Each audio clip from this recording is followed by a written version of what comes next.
Welcome back to the second half of the third episode. Before we jump to James, I wanted to let you all know that not only do we have the Shinra sponsorship tonight, but in a much more serious note, tomorrow Patreon subscribers should be getting a form to fill out where they can write fiction for characters at various levels of ship's officers-ness who may show up on the show. This will be Patreon exclusive. I would say probably the higher rank you're aiming for, the less likely you are to get it. I suspect we're going to have a lot of people applying to be first officer and not enough people applying to be ship steward. It's like, is Rad a Patreon? Because he wanted to be the cook. I don't know if he is, but we can make him the cook. But listen, for Nero's sake, you may not have noticed yet, but he actually really likes having breakfast because he doesn't always get to have it. And so breakfast is the most important meal of the day for Nero, if only because you don't regularly get to have it when you're crawling out from underneath dead bodies. I imagine, like the World War I, like Uncle Sam, but it's like, yes, it's like, I want you to be threatened with a heavy bolter. Yeah, exactly. So, think of whether you want to aim for, a bunch of people going for first officer, or maybe something like Infernus Master or Chief Bosun. You're more likely to show up. That's if you want to show up. Obviously, we need to have names. We need to have characters.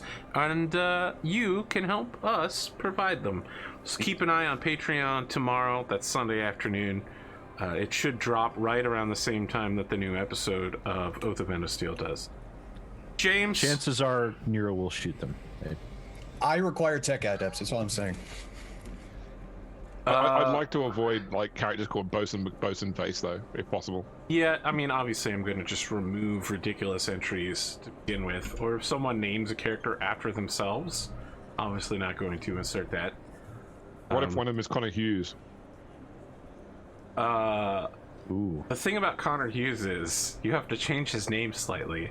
Acolyte Humes, Colm Humes, you just gotta mix it around when Connor's involved, because he has to be the shitty villain of the campaign. Obviously, he has to be the guy that when you talk to him, you're like, "Oh, Connor Hughes again." I believe we were in the process of purchasing things, and then at the very least, Nero had more people to talk to and/or threaten on a regular basis. Also good. Question for this message of Nero's that I have to send. Do I need to make a roll for that, or do I just do it? No, it's more a question. My question to you is: do you send the message as it is requested, or do you add your own commentary to it in any way, shape, or form? Well, Beans, it needs to be encrypted. We talked about that. Beans, I talked him out of antagonizing the Inquisitor. To my knowledge, we just have the one message. Correct. Yeah. So I will relay the message as is, and I will encrypt it to the best of my ability, and require encryption on return. Yep, it's pretty standard. So I just want to acknowledge as well before we go back that this is going to happen, I think, more and more during our lives in isolation. But my wife's best friend just announced a pregnancy during the break as well. So, yeah, for her. Yeah, I would not be surprised to hear a lot more of that. Yeah. There is one last thing that is now found. Yes. I would like to get a calculus array. Oh yes, it's a very. So just want to be clear, by the way, that a calculus array is a substantially sized device. So okay. Yeah, it is like a mainframe computer. So you can use it, but you can't use it for every single commerce check when you're in the shops negotiating with unless you're Gotcha. got a group of slaves carting around a cray. I see now. It's 120 weight. I now understand. Okay, that's a later thing then. Never mind. We bolted into the back of the golf cart. I was about to say what we need to do is we need to get a right in Miriam's seat. We'll just remove that one. Like an Ogren-sized servitor, and then just put it on his back. GG. I'm good to go. Never mind. That'll be a later thing. Very well. Where we jump to, James? Well, you wanted to threaten people, I believe. Yes, I did. Do we need to do anything on screen with Miriam, or does Nero just go, "Ow, that hurt," and then say, "When will I get to know my results?" So no, I mean she will collect a sample, and the answer to that question is never. If we decide to use that line for progeny, you may never know. That's depends on the quality of the seed.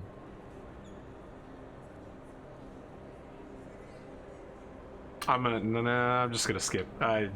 Too many jokes. I think we all know. So Nero's final task, now that he's accomplished threatening people and driving people around and threatening some more people, is he's going to go through a list of the ships that are here and look for anyone that is an enemy of the Cowles dynasty or might be a threat to the crew or ship specifically. So like, I don't need to know all 25 ships in orbit, but I need to know if any of them stand out as super killable. So I don't think necessarily that the Cowles dynasty has direct aggressors right now. It's not at war with any other dynastic factions. There are certainly some ships here that belong to road traders that are certainly more heavy-handed in their dealings. Yeah. So the ship of Janko's Scourge is here. The ship of Crawkin Feckwood is here. Both of those are more militaristic, my way or the highway type. So what was the name of the second one? Crawkin Feckwood. Is there like a bar where their crew hangs out at? There'd be multiple bars. You can find their crew all over the station, basically. Listen, Nero's not really into drinking, but it's time for a bar crawl. Okay. And it goes a lot like this. A heavy bolter bar crawl? He's actually going to keep the weapons, both his weapons, all three of his weapons sheathed the whole time. But he is going to go into each bar and announce, not like announce, but while he's drinking, remind everyone that I'm Nero the Blade, which means something to other Arch-Militants who are survivors like him. And I'm from the Hand of Calixis, like I'm a bad dude. And see if there's anyone that wants to start trouble in each of these bars. I'm gonna have a go if you think you're hard enough. Yeah. I want to get a look at their crews just in case I need to kill all of them later, but I also want to make sure everyone knows the Hand of Calixis is not out. We're back and we're still good. Any rumors you might have heard that we're not good enough? That's some real bullshit, and I'll take you out back with a heavy bolter if you need it. So I'll tell you what, give me an intimidation check. Get the bonus for the Hand of Calixis as well. That bonus is plus 10, I believe, or no, maybe plus even higher, 15. Plus 15. Yes. Does this count as combat? No, I wouldn't say this to count as combat. I have a -5 because I only live for combat. Okay. Intimidate at a plus 10, then total bonus.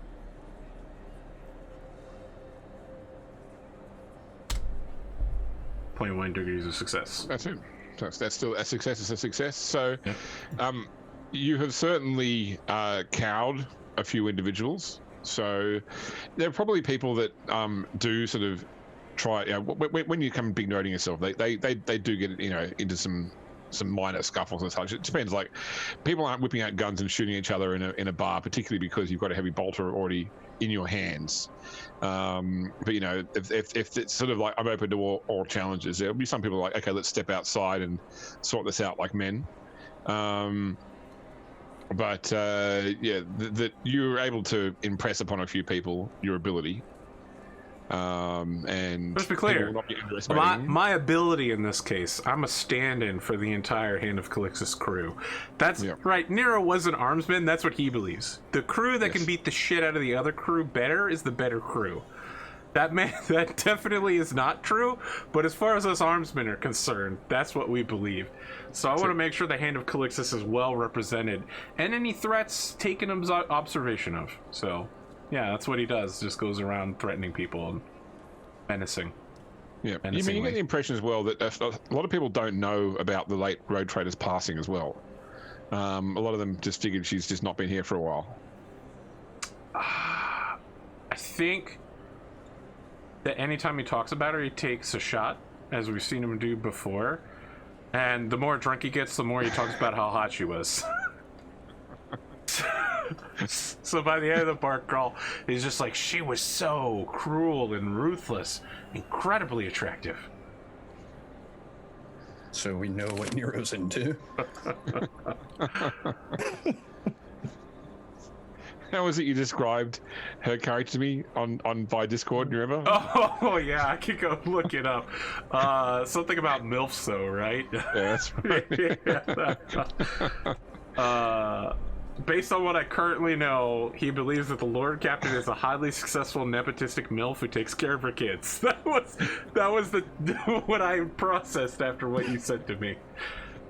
He definitely displays that image to anyone nearby, and drunkenly encourages other people to also mourn the passing of such a honored and liked rogue trader. And if anyone doesn't like her, then let's go outside and let's fight a little bit. So, especially among the rogue trader crews, when you mention that she has passed, like a lot of them will raise a drink. You know, like it is a solemn moment for a rogue trader in the Expanse to pass, even for those that would consider themselves enemies. There's a level of respect which is paid. Perfect. That's what Nero wants. And he just gets in the cart and drives off his drunkenness for the rest of the day, just driving in circles. Menacing. Pointlessly menacing. Menacing at his 3 miles an hour. Yeah. I mean, like I said, he drives like a grandma. So anything else people want to do before... Well, first off, is the plan to go to Moros's dinner that night? Yes, I wanted to speak so. with the Beast, sir, gentlemen. The Beast House? Yes, the Beast House. The guy was still. Okay. That's not a person, just to be clear, but yes. Yeah. It is a criminal syndicate. Oh, of course. I'm expecting nothing less. I'll take Cyrax or Garth if they would like to go as well. Sure, I'll go. Or they I can can go off go. and do their own thing. It doesn't matter to me. I don't have anything left to do. I would have rejoined after I relayed Nero's threat. So they don't have an established like this. You can't say this is where they're based on Footfall. Is there a way you want to try and reach out to the Beast House? I think he would ask Nero if he knows of a way to get in contact with them to visit them before he No, goes. Lord Captain. I just know that they have a presence on this particular planet. They are Excellent. criminals, and I do not regularly associate with such individuals except, in a shoot-er versus shoot-e, predator versus victim scenario. I was gonna ask if there might be any new spirit chatter I could pick up on, but I don't know why they talk about criminals. So. Yeah, so there's actually a distinct lack of mechanical communications going on this station as well. Like a lot of explorators don't seem to be coming on board here, or if anything you pick up, it's probably from other explorators from other ships that are currently on the station. Mm-hmm. But it seems the Mechanicus in general give Footfall a wide berth. Yeah, probably for a very good reason. Then I think I'll just kind of essentially put my ear to the wall and ear to the ground and try to catch mentionings of people that might be connected to. Okay, give me an inquiry test at +10. Lord Captain, this station has not been sanitized in some time. Please do not place your ear against any surfaces. 4.9 degrees of success. Okay. Wow. So asking around, eventually someone says to you, hey, you should call Vladim. He's sort of like the go-between to all these sort of criminal syndicates. He can put you in contact with the right people. So I'm presuming that you contact Vladim again? Yes. Okay. Oh yeah, that guy. Yes. The guy who was about to be shot right away. Lord Captain, it's a pleasure to hear from you. I didn't expect to hear from you so soon. I just thought the next time I might see you might be at the dinner this evening, but what can I do for you? Yes, I would like to see if you can get me in contact with Beastman. The Beast House? Yes, the Beast House. I don't know why I keep wanting to call him Beastman. This isn't Fantasy 40K.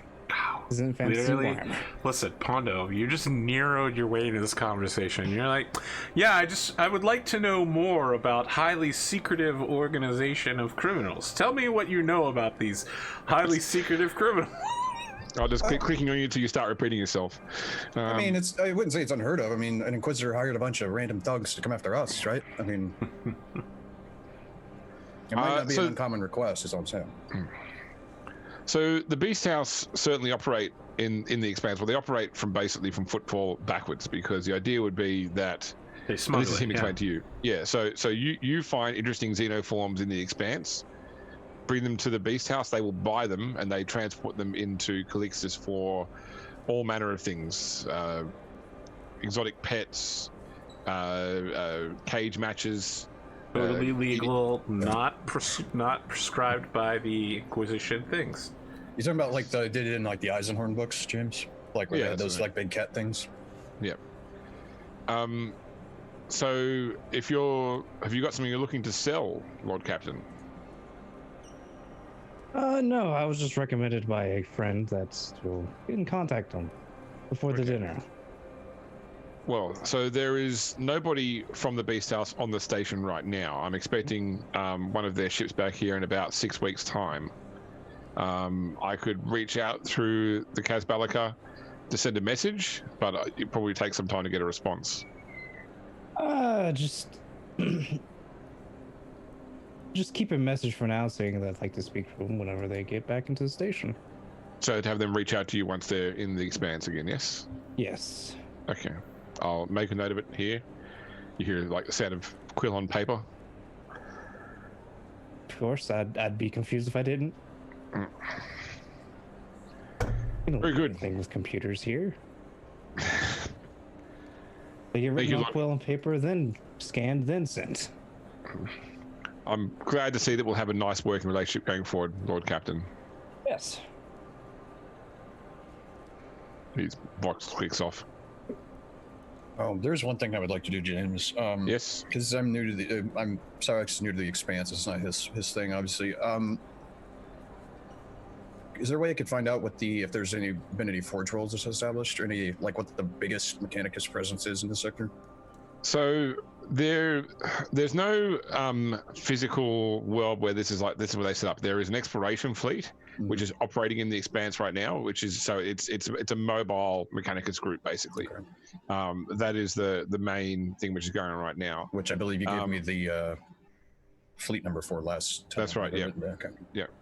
Other than that, some rogue traders or some of the explorers of the Expanse have established, industrial worlds within the Expanse, or have found older worlds that could be classified as forge worlds under the Imperium's terms, but they're not yet in the full service of the Mechanicum. That's what the exploration fleet is involved in.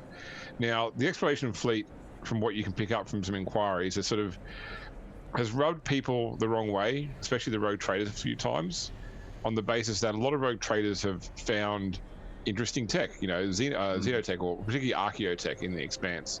And the leader of the exploration fleet sort of plays the concept that any tech is the possession of the Mechanicus, no matter how old or who holds it. That you didn't find something, you just located our missing property, and we'll come and collect it off you now. Thanks very much.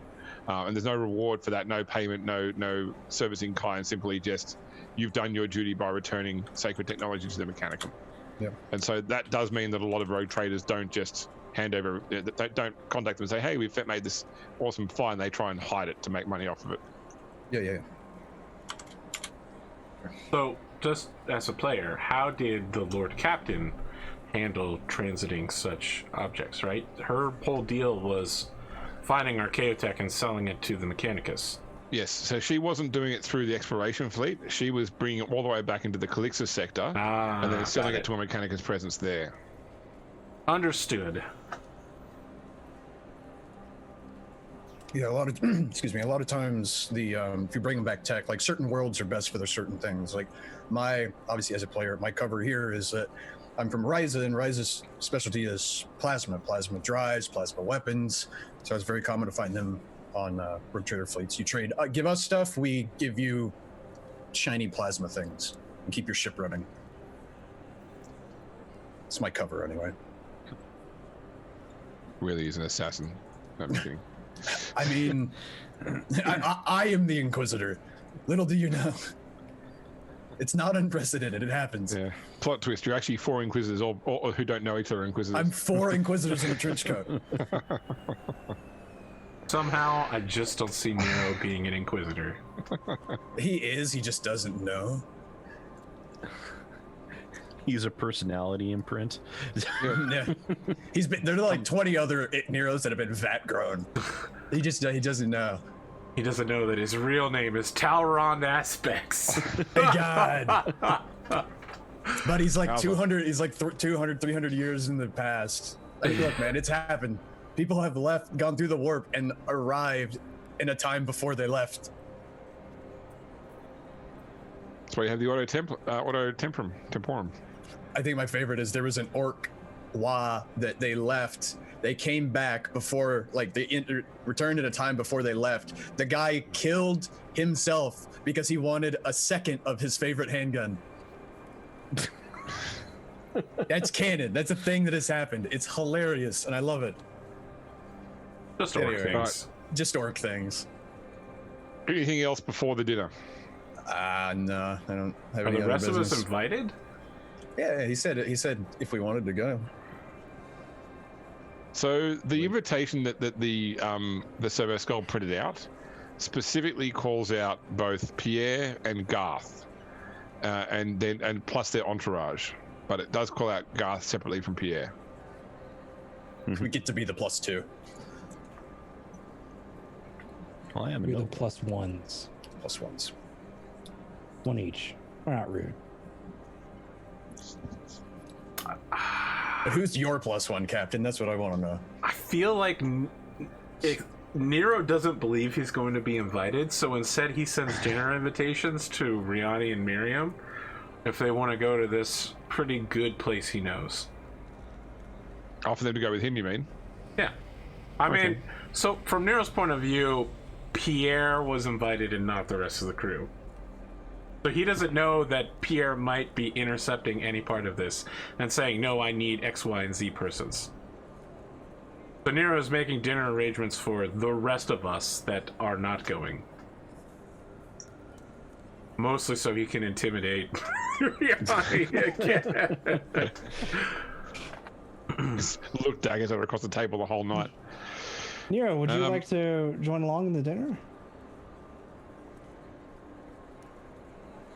He's just visibly confused. Lord Captain, do I need to dress up or something? Not that I know. Did the invitation have dress requirements? It didn't. It was implied this is a gathering of It's nobles. a formal gathering, yeah. I'm just seeing the scene from John Wick.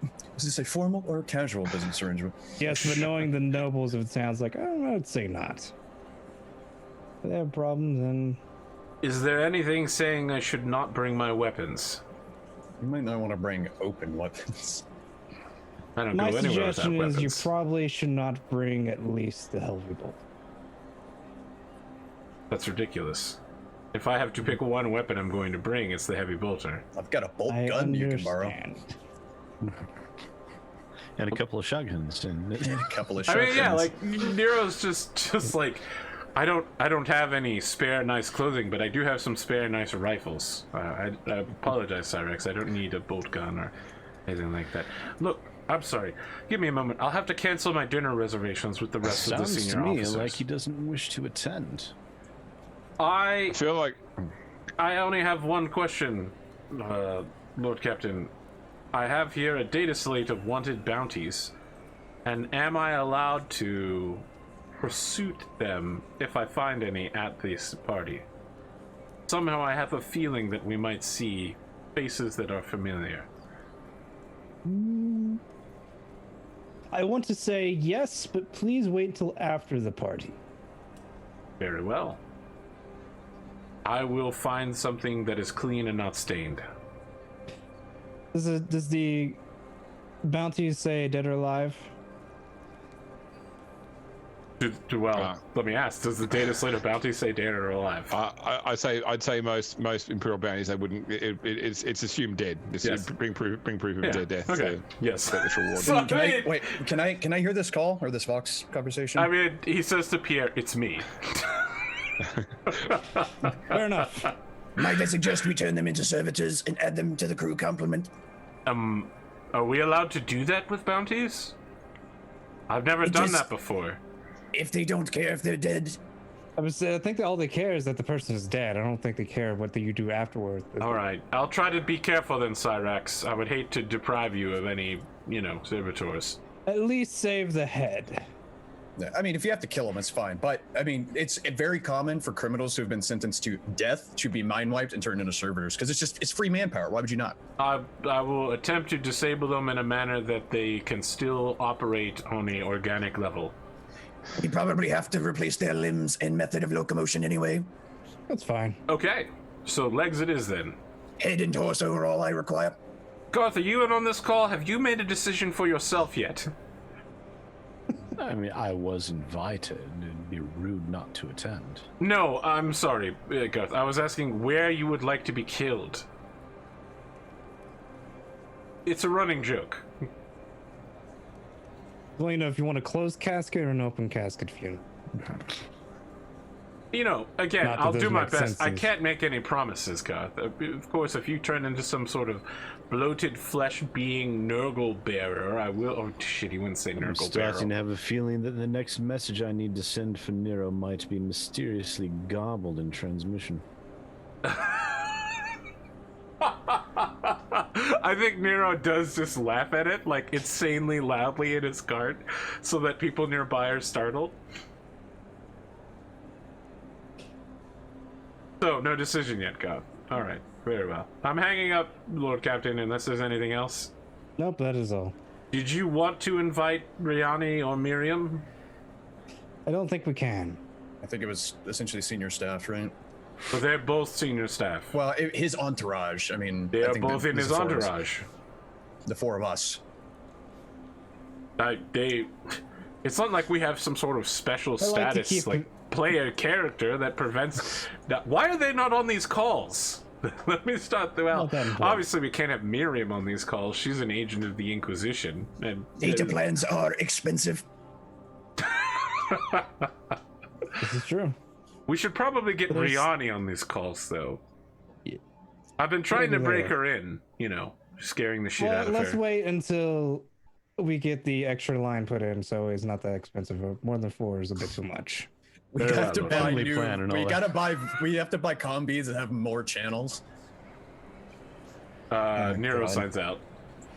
As soon as Realize I could just, as soon as the Vox call drops, I'm just gonna turn around. Dead. Like, you can't see the expression on his face to Garth. What an asshole.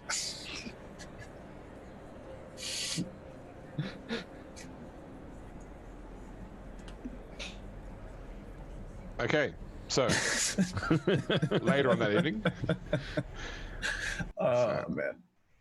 I'll turn this one down before I start playing. Give me a sec. My character sheet went open.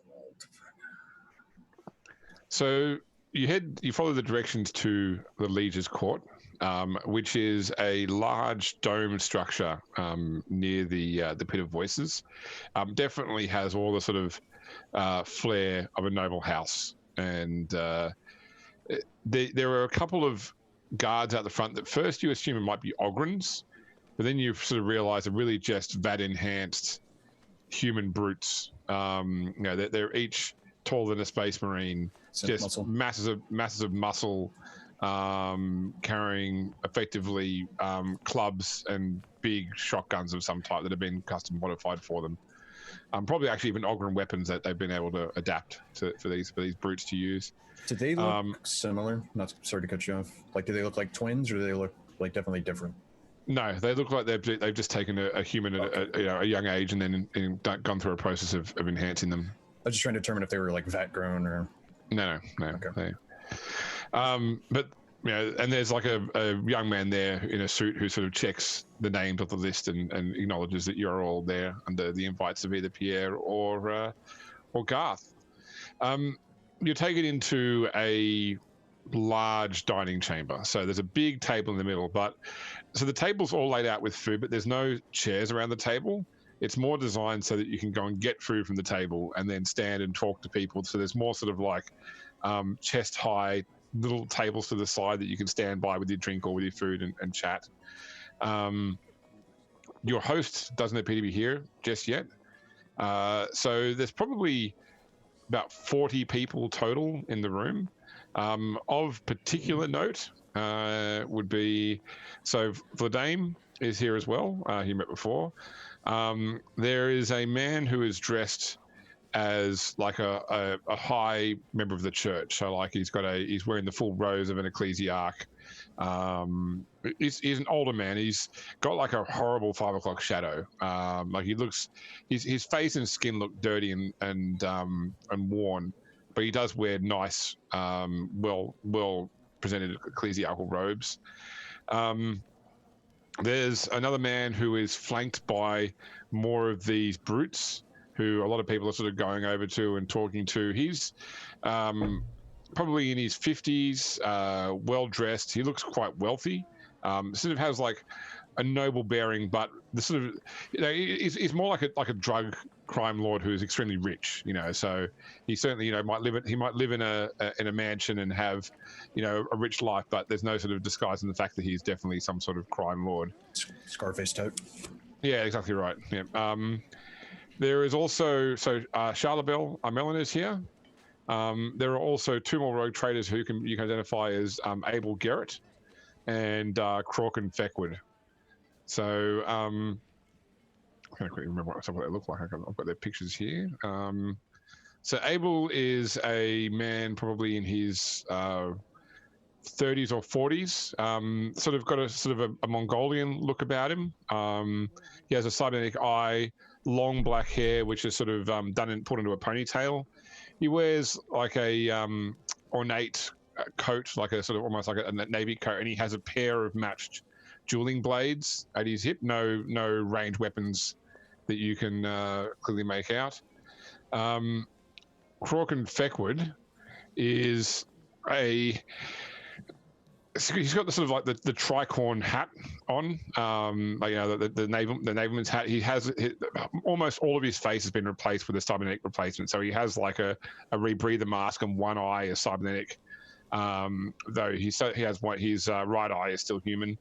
Wearing a dark grey navalman's coat. You can see he has like a bolt pistol on one hip and a sword on the other. And they've got their own sort of entourage around them as well. Charlebel is here as well too with her entourage. Although she didn't bring any crew here at all. Just they're all the human side. There's a lot of food on the table, a lot of which looks completely impalatable. I'll come back to the food in a moment to describe it in detail. But your first thought is, who would actually eat this? And in reality, not many people appear to be going to the table for food. Once you guys walk in, Armelin separates herself from her group and approaches Pierre directly. Pierre, Lord Captain, how was footfall treated you on your first day?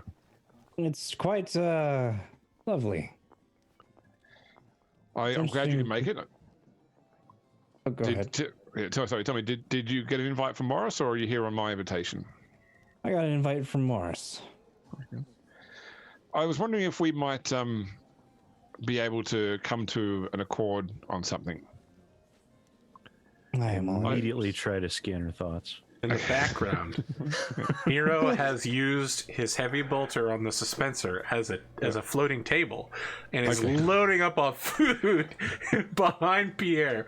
No attempt to get into this conversation. Just happily eating. So I mentioned to you before that my reason for coming here was there was a foretelling coming from the 7 witches. Yes. Yes. Now, I don't yet know when or where that is actually happening. That's being kept quite secretive. And I'm trying to find out whether someone here knows how I can get into this foretelling. What I was hoping was that we could, both you and I and our people, could try and see what we could discover from the people here, and we reach an agreement that if one of us finds out and the other doesn't, we share that information. So either case, both of us get the information at the end of the night, whether you find it or I find it. That seems like a fair agreement. Okay. Very good. She sort of puts her hand out to shake on it. He will extend his to shake as well. Well, come, let me introduce you to some people. Yes, please. As she takes you around, the door at the far end of the room opens up, and the figure that you saw in the hololith display comes in, but he is much larger. So the sort of lower part of his body that he's attached to is easily the size of a small, like a sedan, basically. And he's being borne on a palanquin carried by slaves. He still has his sort of human torso, which is still like grown to a larger proportion than a regular human torso, and his head on top with the silver mask. And he is like sort of hanging onto his torso, or sort of like on the vehicle part of his body, are a number of scantily clad concubines, basically. Although he doesn't appear to have any physical organs for which he could make use of said concubines, but perhaps it's just decoration. Along with several more of these sort of brutish guards who come in, sort of flank him and spit out into the room as he comes in. And he sort of addresses the whole group. Welcome, all of you, especially to those of you who are greeting us for the first time. I hope that you will enjoy the hospitality of my court, and that you will find your ventures on footfall to be most fruitious. Please, I invite you all to share in the wealth of what I've gathered. There are many plates here that you would have a very hard time finding anywhere in the Imperium. Certainly a few in sort of Snickers that might get you into a deal of trouble to plate up in the Imperium. But please enjoy my hospitality, and if I can provide any service for you on behalf of football, please come and speak with me. So I want to quickly break down the. Someone rolling a dice there. Yeah, I was rolling to see if I could scan him. And okay. No. So there's a system attached to this dinner, so we're still going to play out the scenes as well. But effectively, at the end of the night, you guys all get to make an inquiry roll. Okay, the inquiry roll is a -30 inquiry roll, but depending on what you eat, governs what bonus you get. So I'm going to go through the 5 dishes, and each one gives you a stacking +10 bonus effectively. So they go. So for a +10 bonus, we have void burned winter scale creeper with rack and brain sauce, which looks completely unpalatable. It's slimy, it's mucusy, it's some sort of like slug-like creature that has been braised in like a mucus type sauce, but that is available there. For a +20, there is live Delorium throat crab, which is like they're small sort of spiky crabs that you have to swallow whole to get the true benefit of. Full effect, yeah. Yep, as they try to climb out of your gullet. There is shard spider eggs in a super promethium, which is for the +30, which is like sharp crystalline eggs that are braised effectively in gasoline. And there's a little thing saying, okay. There is Gerasol brain fluke braised in orc spinal fluid, which is some sort of like miniature sort of almost. I think of it like what are those brains with legs called from Dungeons and Dragons? Intellect devours. I was gonna say spinal fluid, but then I remembered orcs are technically fungus, so it's like a mushroom sauce. So so it's like a white sauce over a little sort of miniature brain creature. That actually sounds of the options so far. That sounds like the most. I think delectable. orcs are technically fungus, so. And for a +50, there is deep warp eel of unknown origins with Agarian mummy extract.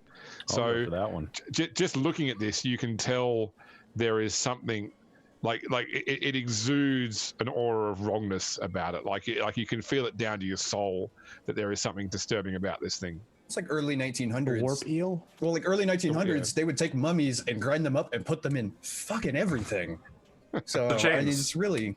I feel like Yes. as you were describing things, we see them on a plate, and then the zoom out happens, and it's Nero's plate, and he's eating all of them. I was gonna say, it's like Nero.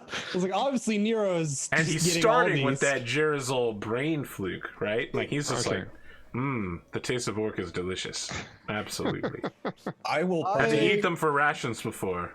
Oh, good. I would say at least Pierre tries the brain flute.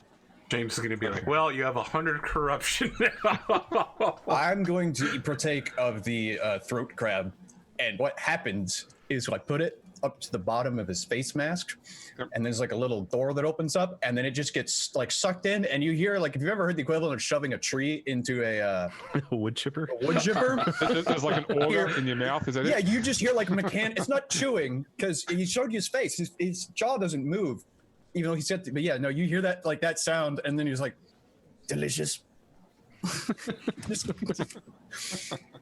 It's like shoving meat in like a. Yeah, I'll try the void prepared stuff.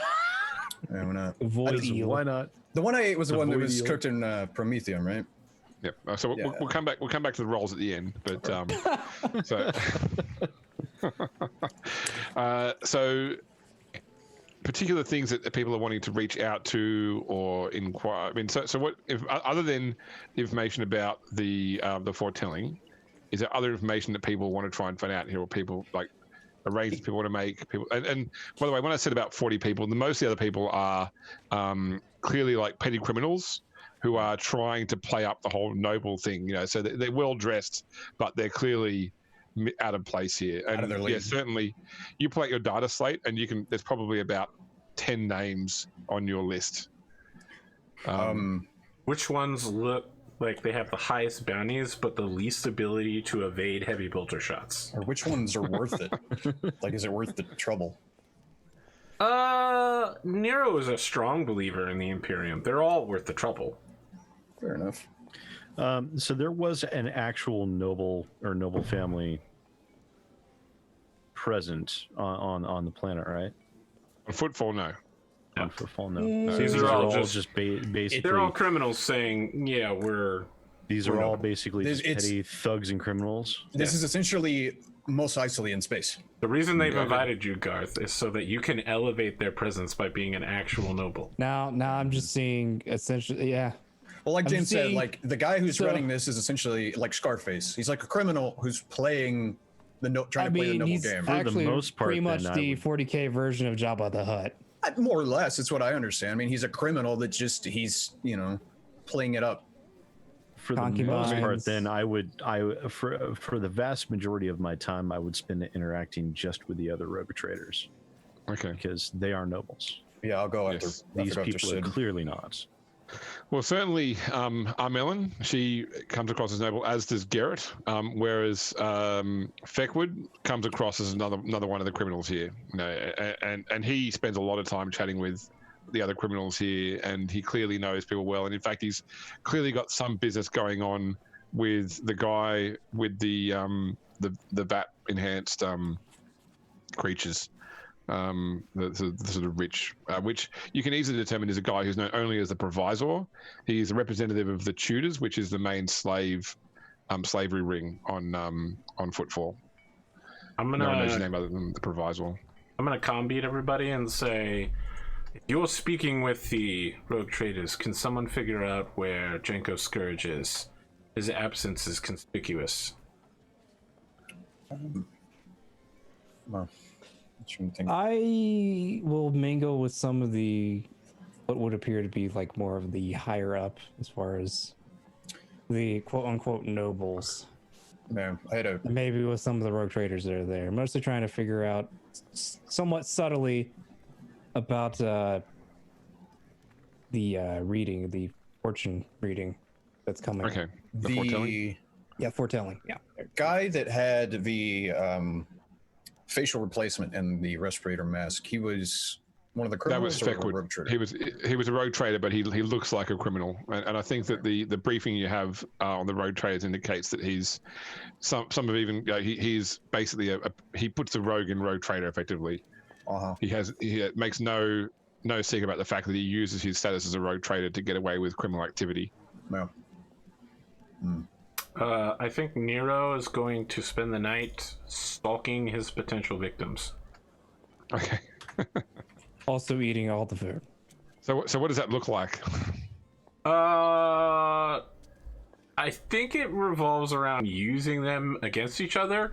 He'll speak with one of them to kind of get a idea of their level of prowess, using that conversation to look at another one of them, and then swap partners. Like, use number 2, talk to them, figure out just how armed they appear and how competent they are, while keeping an eye on number 1. And he's just going to do that with all 10 people all night long. So he can compile a list of which ones to hit in what order. He's relatively off the clock. This is his own time, personal job here. Murder. So a lot of the people here, the criminals on your list, are individually not, effective combatants. They a lot of them come here not wearing armor. They've worn noble clothing. Their weapons are largely ornamental.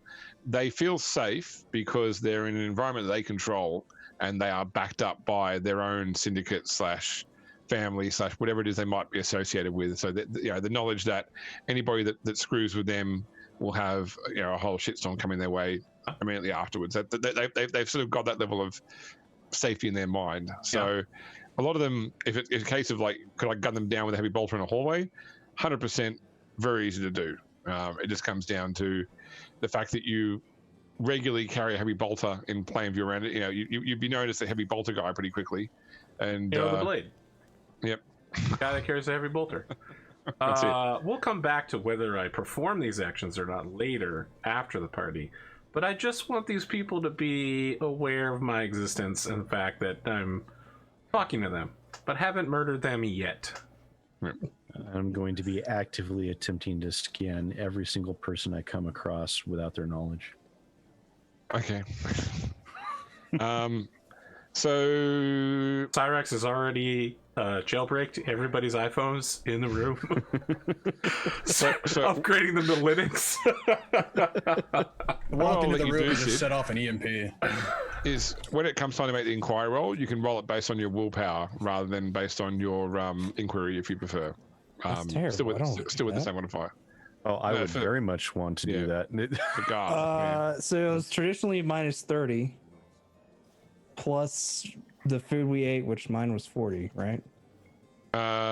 You were eating. Okay, well let's knock over the food section then, so we can let's quickly work that out. Okay, so let's see how badly we screwed ourselves over by eating said food. That's just heretical. It's fine. Okay, what's a little heresy between friends? So let's start off with who. So I'm going to ask every dish. If you had multiple dishes, you still got to roll for each dish. So who had the void burn winter scale creeper in rack and brain sauce? Yep. That would be me. Okay, so I need a toughness No, test. you had the void eel. A toughness test. Oh boy. Yeah, you had the void eel. This is the very first dish. The warp eel. The warp eel, you mean? Yep. Okay, the very first dish was the test plus 0. plus 0. Yep. I'm good. Okay, no worries. So it's generally disgusting, but okay. No one else said that? Whatever the void, the warp dish. Yep, that's gonna be the last okay, one. Well, last one. Okay, the live delirium throat crab. Yep. Would be me. Is a strength test. Strength. Interesting. Yeah. Yep. Plus 0. Not go You're just like, I have fun. Eat all of it. Made it by that much. Okay. Yeah, no he said he was going to have all of it, and he did. So yeah, that doesn't cause you any stress to eat that. Like they're trying to claw their way out of your little sort of mouth auger, but is grind them in. Oh God, it's like Fargo and the show Steve Buscemi and the Okay. I see that's your accomplice in the wood chipper there. Yeah. Okay, the shard spider eggs in Promethean soup is a -10 perception test to avoid eating the really sharp bits. I am gonna fate point that. Yep, There you got go. it. Okay. Wow. Yep. You've got an iron stomach. Okay. Eating is his unlisted but very good skill, apparently. Okay. Then the Gerazol Brain Fluke Brace and Orc Spinal Fluid Yeah, this is the one he Yep. started with. is a minus 20 willpower test. Shit. Wow, a skill that I'm horrible at. Nope, I'm gonna reroll that. So, my willpower is 20. Nope, I got worse. So a one always passes. So Good you can luck. still roll. Okay. So I'm just going to roll one D100 and hope for a 1. Do I get any bonus for hatred orcs? I got a 5. Damn it. Okay. I'll So- fake. Well, no, it's not worth it. Okay, so Nero can have 5 insanity. All right, I got to over 10. Okay, and for Pierre, it's 3 insanity. Where is insanity? It's at the bottom. Below acquisitions, Yeah. beside There's fate points, insanity and corruption. above experience. Okay, yeah, I see it. How much do I start with? Just 0? And then... 0, unless there's value there. Normally, most characters start with 0 plus. I'm just glad, James, when I rolled for False Man, I had to roll like in total, I think 3d10 for all the stuff, and I only have 10. I just got so lucky.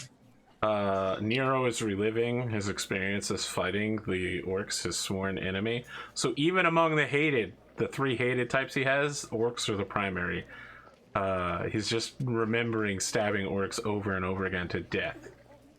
Eating the crab and punching through its like chitinous exterior, Cyrax is having flashbacks to the first Tyrannic War, having to fight. having it's like- Tyranids? No, just that sound of like, you know, an exoskeleton like crunching or whatever, like that shell crunch. You know, a lot of Tyranids have them, like carapace or whatever. It's just Okay. All right, what about these deep voids? I was going to quickly see because you've hit 10 insanity. Correct? So that's need to make a trauma test at plus 10, which is Is there a way to cure insanity later on, or is it kind of just there? I think you yeah, can. you can get ways it down. It's Yeah. You can. I don't think you can get rid of He corruption. needs a bit of therapy. It's, Goes to space so therapist. you're making. Give me a willpower 10 plus willpower roll plus 10, please, Arthur.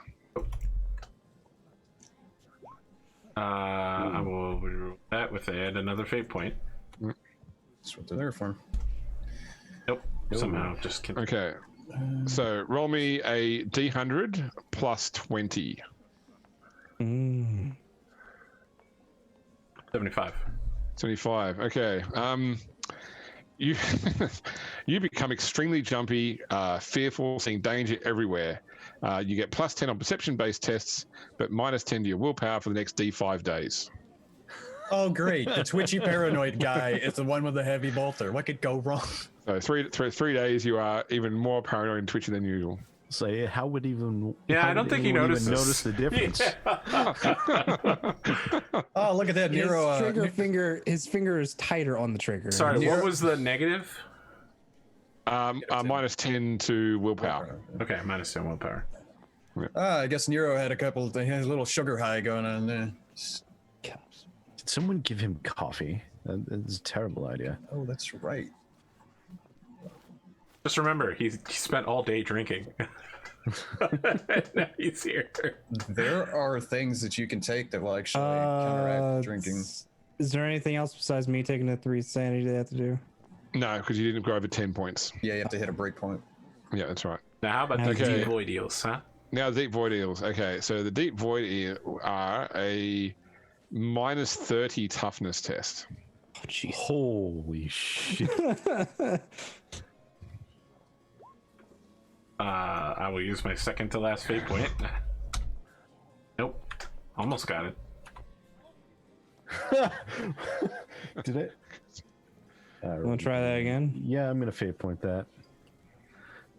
How many do you have? You start with 4. Yeah, I also Okay. have 4. Oh, I forgot. Okay, I forgot it. Does everybody start with 4? No, I have 5. No. Oh, it's even worse. How many do you have? Okay, I have 4. Yeah. so No, we'll I'm start better at with surviving. Nero first. Yeah. So Nero takes 9 damage, ignoring toughness and armor, Yeah, I'm good. and 3 corruption. And Garth takes 7 damage, ignoring toughness and armor, and He's 8 dead. corruption. 8 corruption. That puts me over 10. Okay. Okay. Let me know where you want it. I believe you don't have to worry about corruption till you hit a 30 is where you make. So that's 31 is where you have to do your first. Oh, test yeah, and that's right. It's mutation. Black Crusade's the one that has the lower breakpoints. That's it. Yeah. So I take 7 points, and where does the heck does that go? That's wounds. Should see Wounds about about are- 2/3 of the way down, I believe. Yeah, so I've got total and current. So okay, so I just subtract. So So are you saying you can't remove corruption once you have it? Oh, it's very hard. It's very hard. Insanity can be removed by, I think there's something to do with the ecclesiarchy that can do it, and then there's a couple other ways to do it. But yeah, corruption is when you hit the corruption breakpoints. I think if you have to roll for mutation. Or, Yeah. right? So without role playing it out, you can buy off insanity and corruption at 100 XP per point, or you can actually like play out seeking redemption / enlightenment, whatever the case may be. Yeah, 100 XP per point is a bit steep. It is. Well, the thing is though, because of the way the rank thing works, you can have, like, for example, I have most of the stuff in my rank 1 thing, so you could have XP just sitting around that isn't able to be used at that moment. So if you're closer to a breakpoint, it could be worth it. I mean, it just depends on, various things. Okay, so what I need then is, from each of you, an inquiry test. So for the people that had the throat crab, I think that was you. Was the throat crab is what you went for, wasn't it, Atomic? Yes. So you're a total of -10 inquiry. Nice. Um, Wow. Pondo, you had the brain fluke. Yep. So you're a total of +10 inquiry. You so are it'd a be total of- 20, including my renowned warrant. So Yes. Okay. here's something hilarious. So my inquiry is 11. So -10, I have to roll in that one where I learn nothing. So Nero will be at +20 on an inquiry test, and Garth will be at +20 on a willpower test. Well, I got Right. 7.6 degrees of success. If I make this, I just win the game. Nope. Well, 5 degrees of success. I rolled a 4, bitches. Get up in Not this. Not as good. I as had to Rondo's roll a 7, 1. but I don't know Yeah. what I rolled. I can't tell. you rolled a 2. 2. Yeah. Okay. So I rolled 2. So There. Okay. I had to roll a 1, so I didn't. So as long as you got more than 4, you get all the information. So someone got. I've got more than 4. I've got more than Okay. 4. 4. Well, Okay. hold on. So at one point, the two of you, and probably Nero's nearby overhearing most of this conversation, but Garth and Pierre are standing by someone talking, and the topic of the upcoming foretellings come out. Actually, so in this particular, you're actually speaking with Croc and Freckwood. You wanted to avoid him, but you heard him talking about this topic, so you came over to speak to him, and he's talking about this at the moment. So I've got a lead on this this foretelling. Apparently, the Obsidian Emporial is auctioning seats at the foretelling tomorrow night at a special auction. The only the nine highest bids will receive a seat at the foretelling. The thing about the Obsidian Emporial, though, is that it's not a matter of pure wealth. It's really a question of what something is worth, or what it's worth to the 7 witches. So you might find that something that would normally be incredibly valuable, so an entire planet might be rejected, but something as simple as a strange artifact might be accepted by the 7 witches. It's quite hard to tell. Myself, I'm planning to bid 10,000 blinded slaves as my bid in this auction. I hope that will get me one of the spots. I hear as well that each bidder is only allowed one bid. So I suggest what you do, or what I'm planning to do, is there'll be a bunch of these idiots around here who'll just be throwing money at the problem. They'll get knocked out pretty quickly. So I'd leave it until the serious bidding starts and you start hearing some people getting accepted before you throw an idea forth. Yeah, that's if you are interested in seeing this foretelling, I guess. But that's my idea. So what do you think? I believe the 10,000 slaves will give you a good spot. Like you said, they're not interested in money, they want possessions. Sometimes even information, secrets is part of their play as well. Indeed. I've heard a rumor that Lord Admiral Bastille has discovered the location of the legendary 13th station, and that's what he's going to bid in the auction. Well, this is a immediate set of alarm for Nero, who dismisses himself from whatever conversation he's listening. He, like you said, he's listening in, so he moves away and over the comm bead says, "Everything this man is about to say is heretical and could be of great danger to you."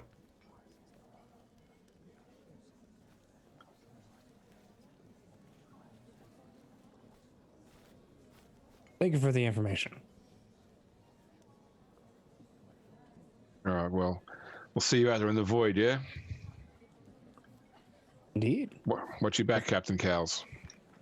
And you watch yours. He slithers away. As he's slithering away, I pop up beside him. Oh! Do you know where Lord Captain Jenko's Scourge is? I thought we'd see him here tonight. Oh, this is to Feckwood? Yep. He's been here on the station for a few days. He may already know what he needs to know.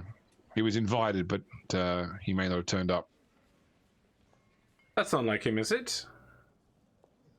Nero's totally bluffing that he knows anything about this guy. I don't keep tabs on Scourge. Not really in my wheelhouse, if you take my meaning. I see. Well, I encountered several of your crewmen today, and they proved to be very punchable. Like his one eye blinks at I'm you. gonna slap him on the shoulder and leave.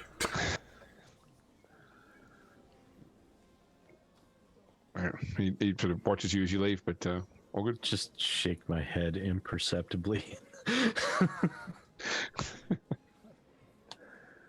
Garth, the Hand of Calixis has a reputation to maintain.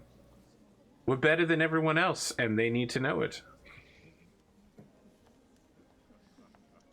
Just kind of churn and pretend like I don't know him.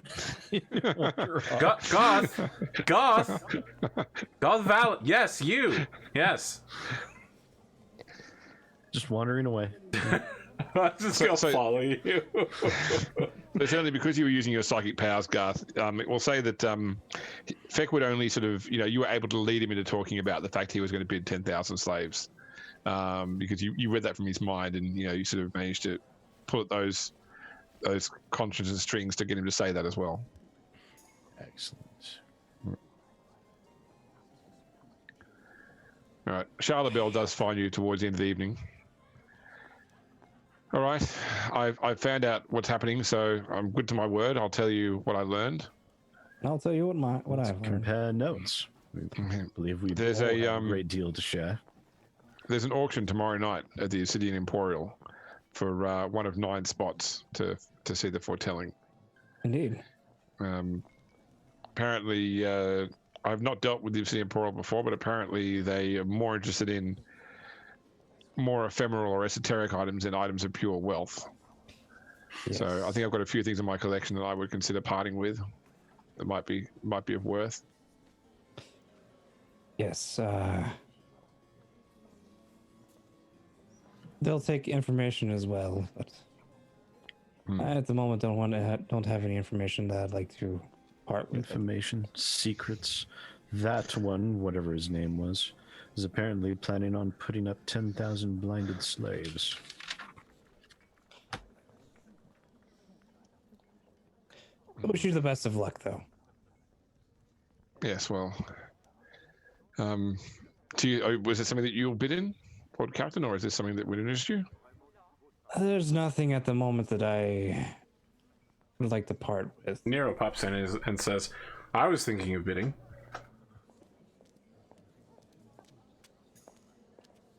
Everyone seemed shocked by that. What would you bid? Oh, I figured, yes, listen, Lord Captain, a gentleman never reveals his bid before such a time, but my company can I be. scan Nero's thoughts. Okay, let's go for it. Do you make any attempt to hide it? This time, no. Okay. I don't. What do we do? So- Willpower? So you roll willpower, he's rolling willpower. So are you doing it, is it still doing it fettered though? So there's no chance of a warp phenomena? Yeah, fettered. Then it's +5 for you.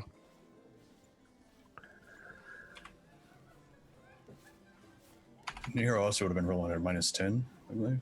I mean, Yeah. Yeah, from the, rolling- yeah. I'm rolling real bad. Just Oof. Yeah. Yeah. Well, I rolled a both failed, so- 74. Spin a fate point? So why not? You might as well.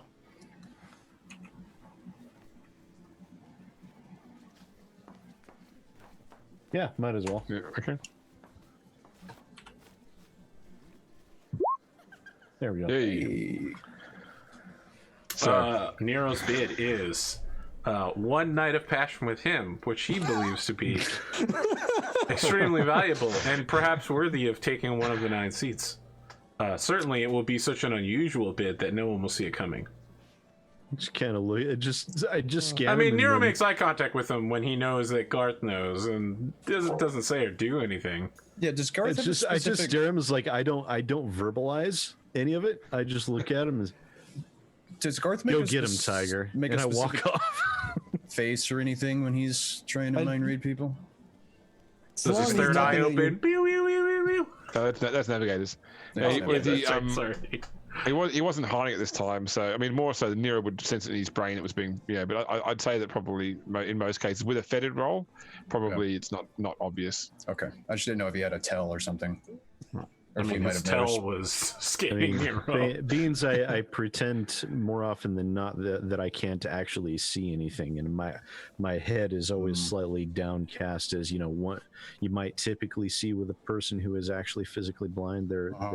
Their gaze is always shifted downward a bit. That's just his natural state of being. So that's also how he tends to concentrate, or how he always used to concentrate, was to look down a bit so he could focus more, and so it just seems a bit natural. Yeah, I just didn't know if he might have a tell that we might pick up on, having been around you for a couple of weeks at this point, I think. But Threw up his mouth a little when he thought of what Nero thought of. I also forget he's physically blind. Lord Captain, Cowles, because he notices there's 2 Lord Captains there. Might I speak with you privately for a moment? With a real Lord Captain, please stand up. Sure. He's just like walks She one. she clinks her glass on yours and walks off. So when he does that, he's like, oh, well, she's actually going to give us some privacy. There are several individuals here who are of bountyable status.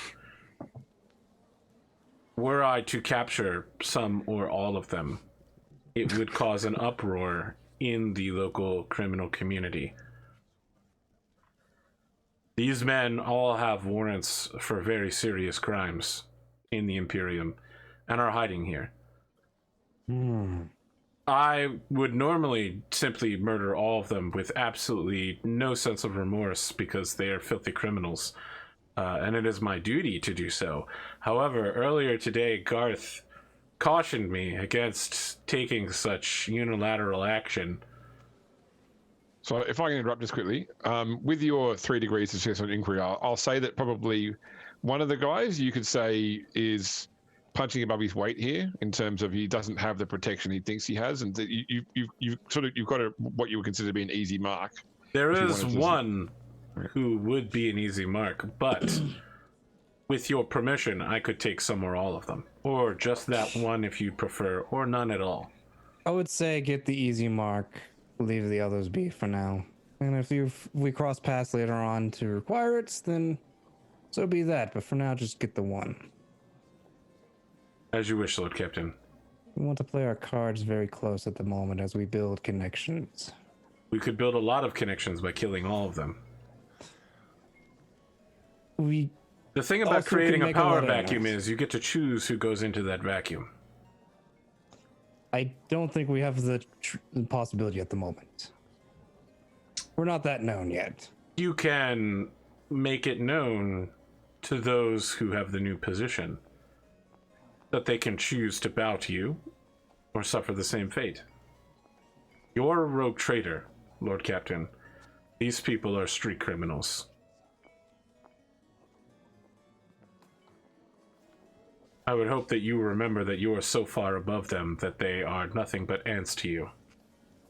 If I might interject here. Garth, this is a private conversation, but yes. I was just saying how you were so wise earlier today. Actually, I was saying that I was going to say, Nero, that I believe you to be correct in this instance. Oh, that we should kill all of them. These people are not nobles, and yet they deign to treat us as equals.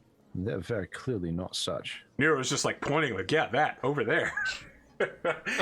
He doesn't really care, but any argument that involves killing all of them is a positive for him. To be honest, I found this entire affair rather offensive. I like to imagine that the song playing in Nero's head at all times is My Idea of Fun by Iggy Pop and the Stooges. Nero says, Lord Captain, please remember the Emperor's Tarot indicated that in the short term, our gains would all be positive and successful. Surely murdering all of these people to fall into our lap like this. I'm thinking more of the long term. Can we at least wait until we get the ship? Then we can do what we feel like? But let's kill all of these people and then leave, and when we come back, we can do with the might not have a consequences. prime opportunity such as this again, especially to teach these fools a lesson. Well, you know, with sufficient amount of time, I could get all of them outside of this party. But yes, this is a good opportunity to get them all at once before they get their guard up. You know, you kill one or two, and then the rest get worried. Is there rewards for the bounties? Of course. What's the rewards? You know, throwing gelt and such like that. I'm like showing him my data slat. And scrolling. You had no idea that money had such finite terms. Is that Trust me. legitimately what he sees? Yeah, so, I mean, Nero's like, I can see that you don't understand. This is actually quite a lot of money for the average Imperial citizen like myself. I know that Cyrax and Garth and Miriam and Ryanie have all shown you a very different side of the Imperium, but I'm just a normal... Is it This like is a actually fuck ton money? of money, Lord Captain. Is it actually money, or is it just saying you get good graces in the eyes of the Emperor? It's not a bounty if there's not money involved. The only Cyrax's only concept of money were the packs of glow sticks that he traded with the Catechins for stuff when he was attached to the the Imperial Guard as an engine seer back in the day, and money for bets. Other than that, he never touches money because he doesn't need it. He's just provided. The Omnicide provides. Yeah, I mean, when Cyrax shares that, Nero's just like, yes, see, exactly. This is a lot of money, Lord Captain. It's not just about the money, though. As Garth said, it's about the nobility, but it's not just about the nobility. These people have committed crimes against the Imperium, and you are the law out here. Nero, Yes, Lord have Captain? a field day. Absolutely, Lord Captain. I will make sure that it is as messy as possible. Just attempt to bring back their corpses to be turned to servitors later, if they can. If you can't, then oh well. Cyrax, I will require your aid in the commission of these bounties. You just hear a bolt gun being racked, but you can't see it because it's under his robe. I feel like the two of them leaving the party look like a mixtape album being dropped. The two of them have guns walking out a door. It's like the Mandalorian's first episode when IG-88 and the Mando walk through the door. I'll actually go with them. Okay. I mean, we're about the Three Musketeers our way through a bunch of crime lords. Some impertinent swine need to learn their place. No, I'm by myself. You're a big man. Thank you, Pierre. Just like follows along. Later. You just follow us because you're like, I don't want to go alone. All right. I mean, James, I guess the rest of the night is me stalking down all 10 victims who I've marked out, just filling them with heavy bolter fire, and then handing the semi-lifeless corpses over to Cyrax for commissioning. Oh, we probably stacked them like cordwood in the back of the cart. Oh yeah, no, I don't give a single fuck. Yeah, I feel like this is definitely a montage that will have no consequences later on. I mean, I specifically said that there would be consequences, but yes. So what happens is, Nero's off doing that, and then I'm very much like driving our little cart, and he's like doing it in binary. Morden from Mass Effect 3 when he sings his little song. There's some little binary beat going on as he's driving the cart, just chilling, just picking up bodies like it's fucking And the very not model phased of a at all. Solarian. Yeah, it's pretty much, but like for the Mechanicus. It is very sort of Godfather, cleaning house scene when everybody just gets gunned down. Yeah, Cyrax isn't capable of casually whistling, but if he could, that's what he would be doing. I'm gonna Vox Tantus Moros on my combi as we unload them somewhere to be turned into servitors. No, they're gonna have I mean, you'll get like an intermediary. You won't have a Vox link for him, but you get like a. This is Moros's line. This is Nero the Blade. I'm with the crew of the Hand of Calixis. Yes. What is it? I simply wish to inform the Liege that there was an infestation of criminals on the station, and that the crew of the Hand of Calixis has relieved him of such heretical and criminal elements.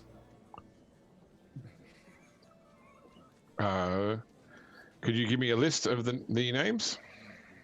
Yeah, I mean, he reads them right off the bounty slate. Okay. I will use. As he reads them, Everyone he also that was just at your party. Yeah, they're as he reads them, dead. he also reads their throne gelt amount, and he says, I will be expecting the payment for these bounties sent to the accounts of Nero the Blade promptly, as the Liege is acting as Imperial Administrator. There's a few moments, and you get the impression that this person's probably talking to somebody else. Yes. And they come back online and say, we'll be sure to process that once we deduct the standard surcharge, station surcharges appropriate to bounty contracts. Of course. And if you might pass along a message to our honored liege. Yes? That he choose better officers to help him run this establishment than wanted Imperial fugitives and criminals. Just shaking my head. Don't do that. Don't. Fuck.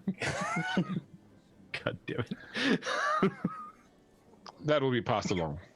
Thank you. Hand of Calixis, you said, yes? Yes, the Hand of Calixis. You might have heard of us. We're actually super ruthless.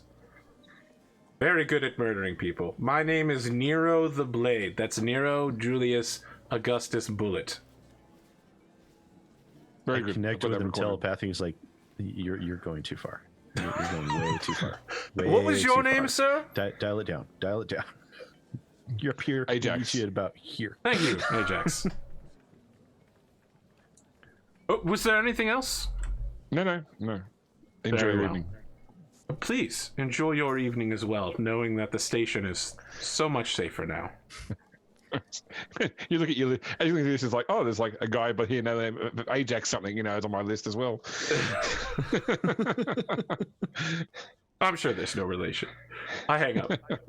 Okay. Nero feels like he's done the great work of the Emperor today. I feel like that's probably a good place to leave it. I mean, the money is $20. worthless to him because he can't profit factor it. But if he ever transferred to like Dark Heresy or something, he would definitely be keeping all this money in his gun chest. Indeed. Yeah. That's what they get for trying to. Can't wait for these consequences. So, have another 300 XP each. Great. How about no? But you All right, don't I'm taking have Guardian. to take the XP if you don't want to. I'll take it. So I can now trade places with someone within 2 meters of me and take all the attacks that they were about to get hit with. Yeah, you can essentially look out, sir. Yep. Nero Mr. keeps saying President he's not people. that kind of person, but he actually is that kind of person.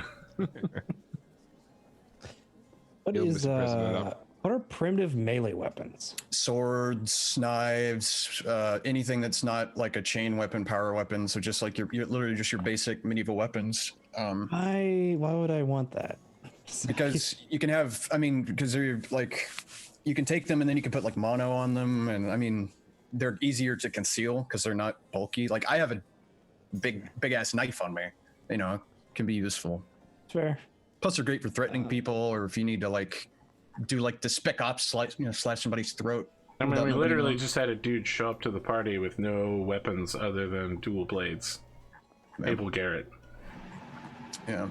Never Imagine underestimated that melee one was weapon. exceptionally easy to take down at a distance. But, like, He's one of the rogue No, traders. he's a rogue trader. I didn't kill Oh. him yet. Didn't I kill mean, him yet. Well, One of- he is a noble, so he's fine. Yeah. you can take the hunting rifle, which is a basic rifle, and you can turn it into one of the deadliest weapons in this game. So it just depends on what you have. If you have the talents to back it up, basic weapons can be incredibly deadly. I just want to remind you, James, we had an Imperial Tarot that said That's our right. short term. This is as short term as you can get. I'm getting worse at planning sessions. Like the first game, like I said to you, we got like 80% of the way through what I planned. And today we got through about 40% of the way through what I planned. But maybe It's I not that planned you're too getting much. worse. It's that we're slowing down as we do more. Mostly just me interrupting constantly. It's better than me interrupting constantly. I do that all the time. Oh, look, when you Yeah, get to the ship, there'll be, Atomic's going to have a field day with stuff on the ship, I'm pretty sure. Oh yeah. Yeah. Just going to title that episode Cyrax's Day.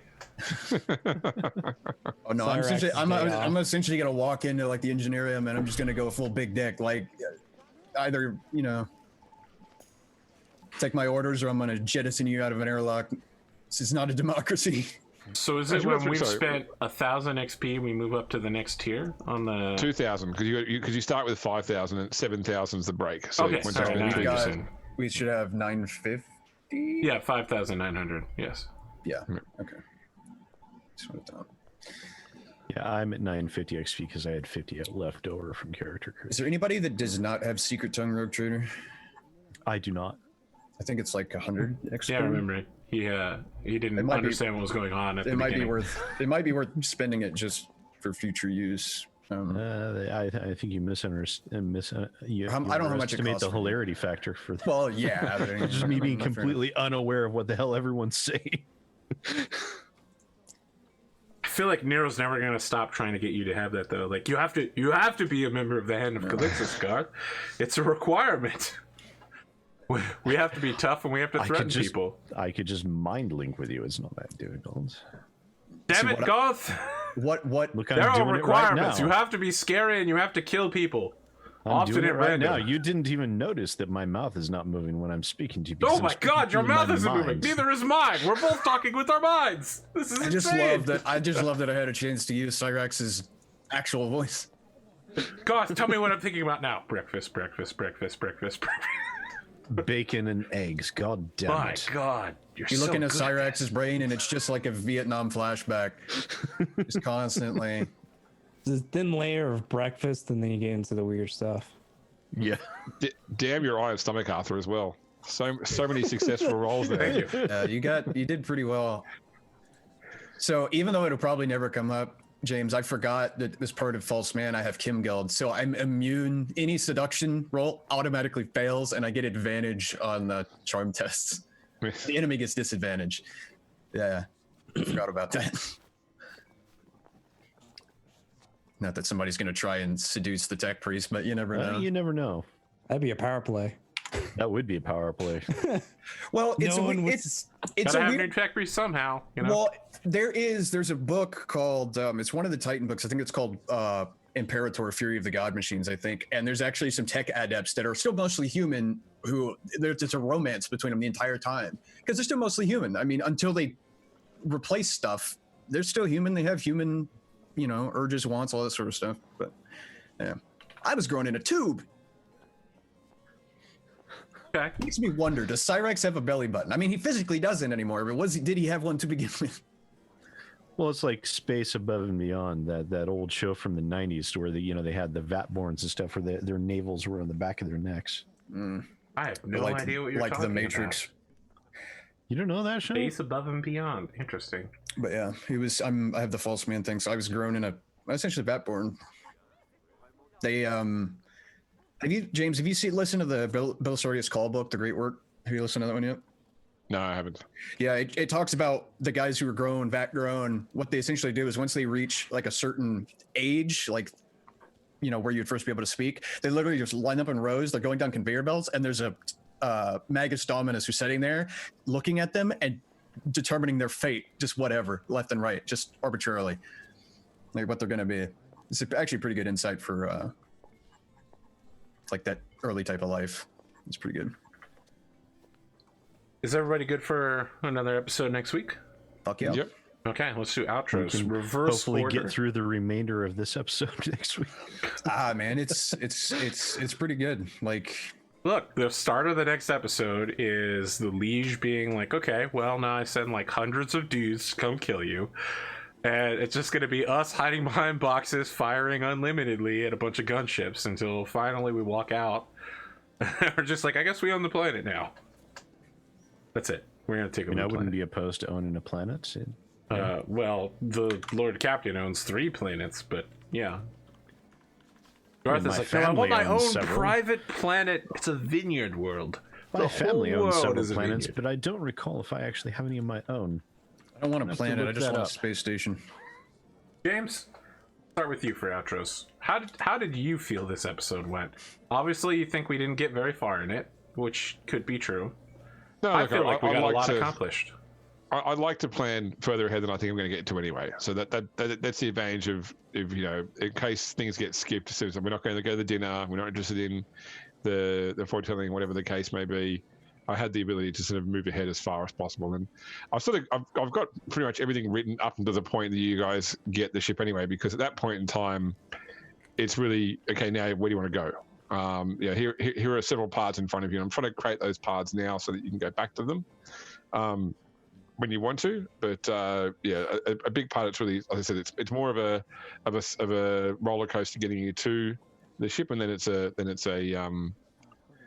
sandpit from there on in as to what you want to do next. But that's fine. I'm happy with how it's going. I'm looking forward to a couple of things that will be in the next session. I have a question for you as a group, by the way, as well. I wanted to ask, which is, as I saw today, I did like a flashback series. I did a flashback previously with Atomic 2 in the first session. Sometimes, if I'm doing storyline development, what I will occasionally do is a camera scene which doesn't involve the PCs, that might give insight to what's happening outside of the PC's environment from the point of view of storytelling. Some people don't like that though, because they don't want to have to mix player knowledge with character knowledge. Any feelings one way or the other from you guys? I actually tend to enjoy that sort of thing. So. Yeah, I have to already separate Nero's knowledge from my knowledge because he's so dumb.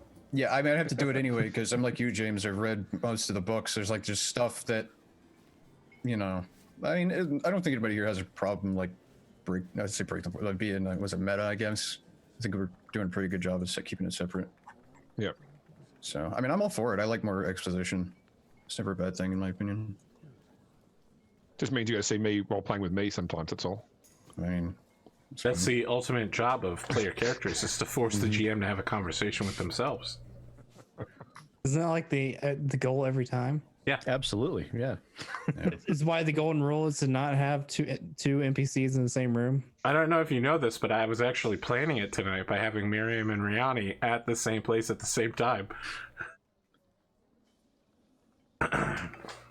The ultimate thing is the players to make the GM play with his own, like play combat with his own NPCs. Get the DM That's to fight we call that amongst a Matt themselves. Mercer. That's where you get the final blow with an NPC on another NPC. Yeah. Yep.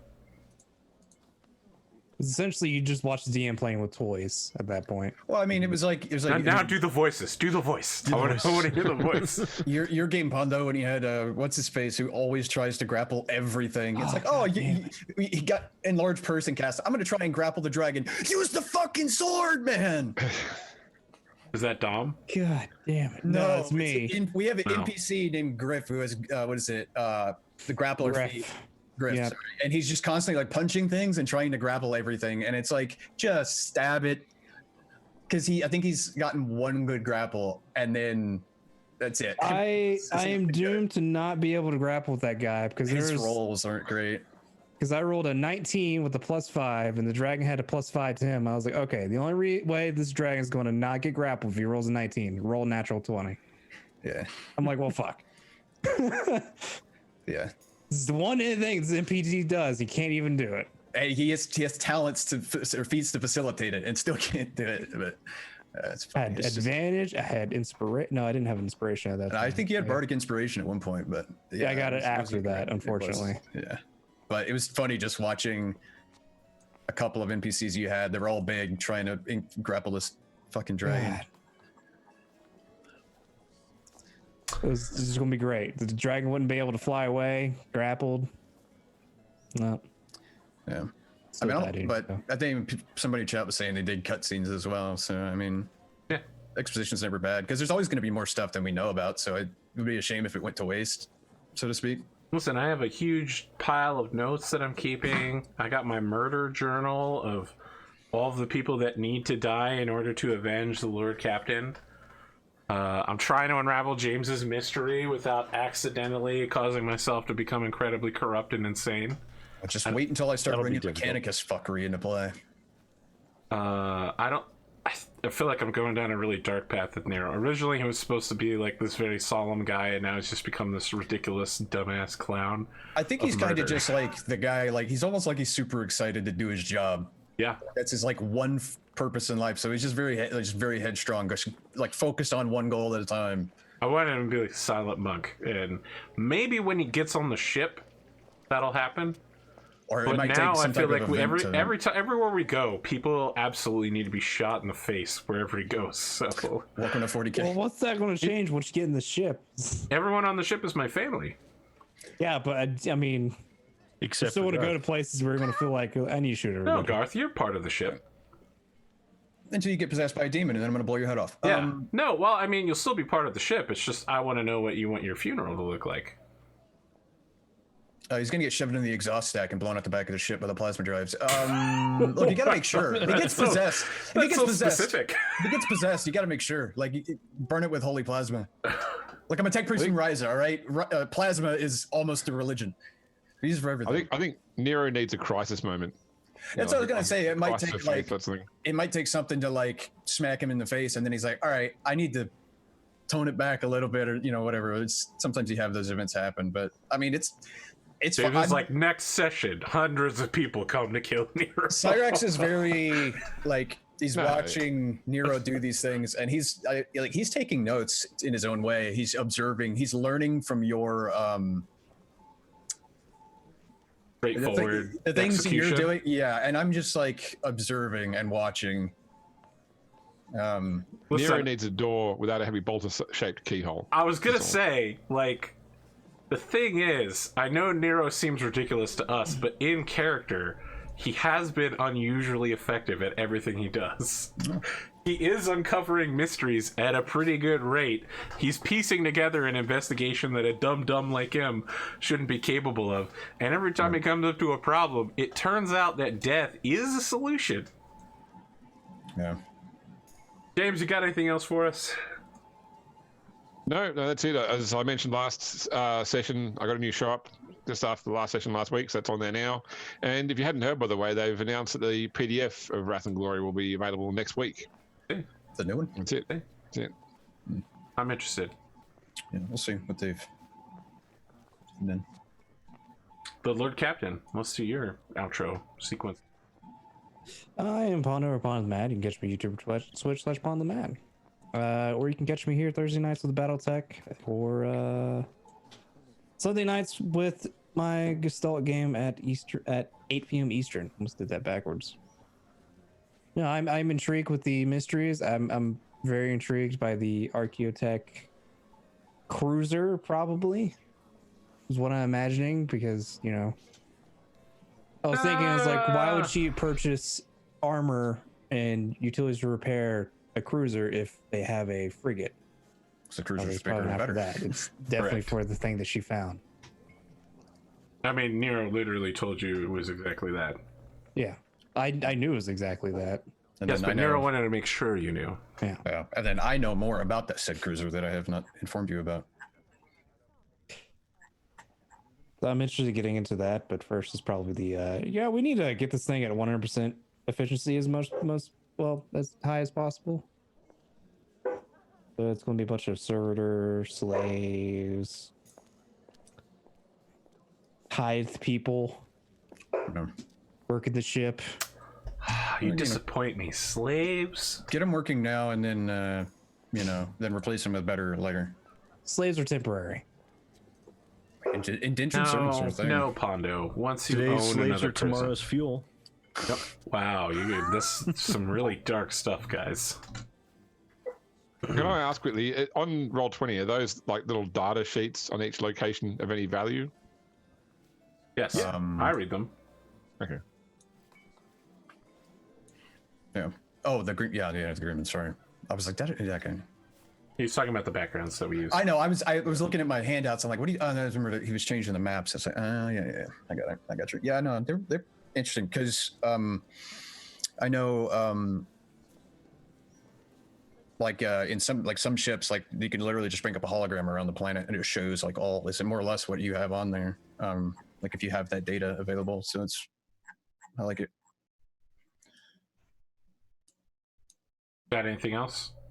Pondo? No. Oh, sorry, Pondo. That's all. Okay. Sid Alpha. Huh? Yeah. Outro. Yes, hello everyone. Thank you for watching. This was a lot of fun. I managed to help bring gratuitous death to impertinent scum who dare elevate themselves to put themselves on par with a noble, and they very much do not deserve such a thing. Yeah, had a lot of fun. Thank you all for coming to watch, and I look forward to next week. That's all I've got. Cyrax, the most popular character, according to YouTube comments in the chat. Yeah. Yeah. I will. Damn it! I lost my train of thought. It's completely blanked. Anyway, yeah, Atomic Warsmith. Find me twitch.tv/Atomic Warsmith, where I occasionally stream things when I'm not being beaten down by fatigue and other medical problems. You can find me here on Wednesdays for New Game Plus. Find me obviously here Saturdays for Rogue Trader, and then on Sundays you can find me on Pondo's channel for our Hunters Wolfern Gestalt 5e game. Which, if you don't know what that is, it's when you're playing 2 full classes and you essentially take the best of each. So it's, I think it'll get a lot more interesting as the player abilities, increase a whole bunch here soon. Because I think we're at what, 3 or 4? 4. So 4. It's going to start taking off. But yeah, I mean, that's pretty much it. I think my camera is better tonight. It wasn't doing its focus thing. And James, I wanted to mention, I listened to the podcast early this morning because I'd forgotten, honestly. And it was actually as I was talking to you about Bannerlord, but you guys were going over when GW sued Chapter House. It was the Tyranid Mycetic Spore that had only showed up in picture form in the Codex, and they never made a model for it. And that's the model they made. And then what GW did, other than suing them, was they went through, and that's when they made the rule that if it doesn't have rules, it will not have a model in anything. That's why all the codices now, all the art that has to have a model in it. They made that rule for that BS specifically because I lost that court case. Just, if you're curious. But yeah, I just remember that. But other than that, I mean, that's it. That's all I do. It's just, it's pretty much it. Just super tired. Sorry. But I just want to address something in chat then. So, Nero doesn't feel like Pierre needs to earn the Lord Captain title. He deserves it because that's Imperium policy. He inherits it because his mom had it, and he's the heir. He doesn't think less of Pierre. He just thinks more of Angelique. Yeah. He also had a crush on Angelique, so Everybody had a crush on Angelique. I know you might not want to hear this, but your mom was hot and everybody loved her. It's also a thing too. We would like, just- literally die for her, and a lot of people did. like you can respect someone's position, but not necessarily respect them as, you know, it's one of those like respect is earned, not given for some stuff. Like you can have a new commanding officer assigned to you, but if they're fresh out of the academy, whatever, they haven't proven themselves, it's like, I have to salute them, but I might not necessarily trust them in my life immediately until, you know. No, that's not the case for that. Nero. I have to literally trust him with my life because I have to kill for him. So, I mean, for Nero, it's just another job, right? I mean, his contract is just passing down, and maybe one day he'll do something else because he always moves between jobs. Yeah.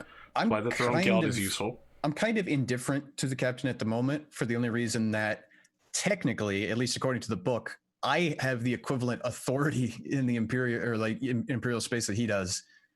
Because it mentions explorators are often treated as equals to the Lord Captain, but I haven't mentioned that to anybody or brought it up, so I'm saving that as a card if I should ever need it for something.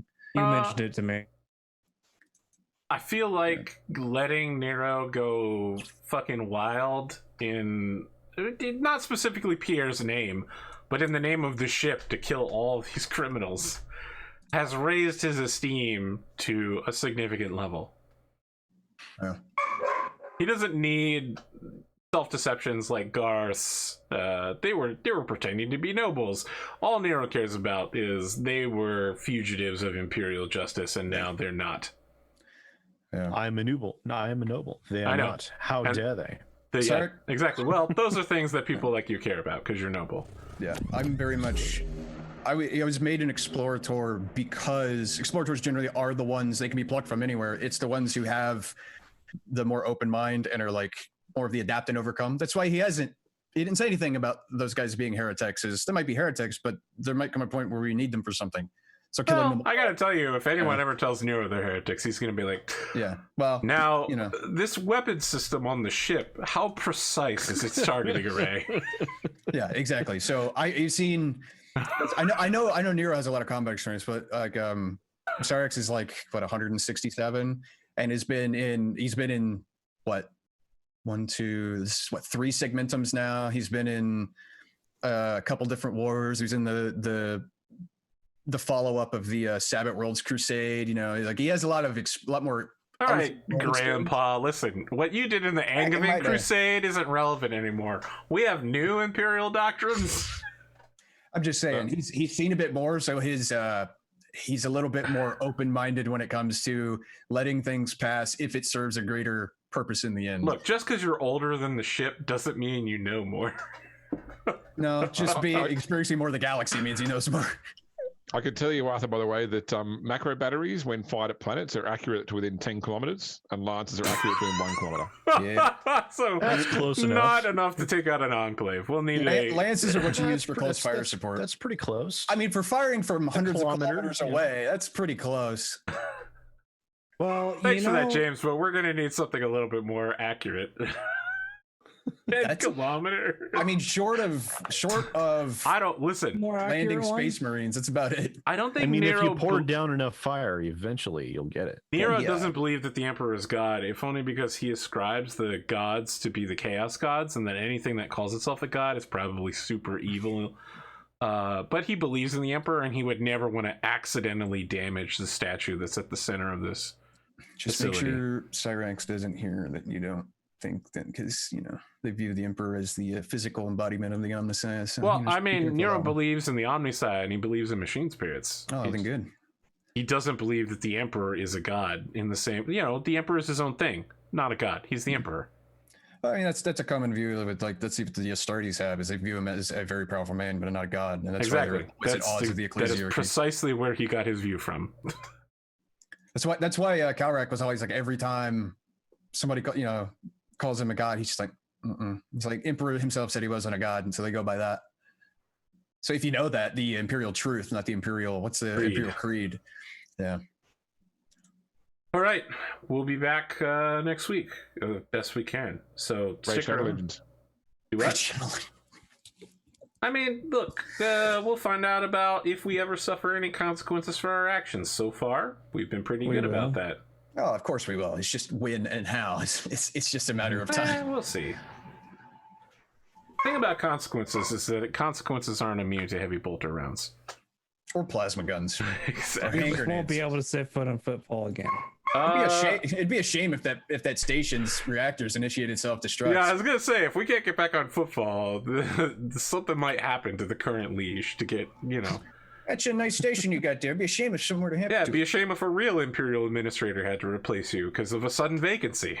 Oh, I'm sorry. There's heretics on your thing. It'd be a shame if that explorator fleet fired a cyclonic torpedo. Oops. We're trying not to damage the statue. Leave the statue alone. It's a good statue. We'll salvage the statue. Then we'll blow it up. The station, that is. We'll salvage the statue. Hey, we need a new figurehead on the ship anyway, right? I mean, come on. Have a good night, guys. Later, kids.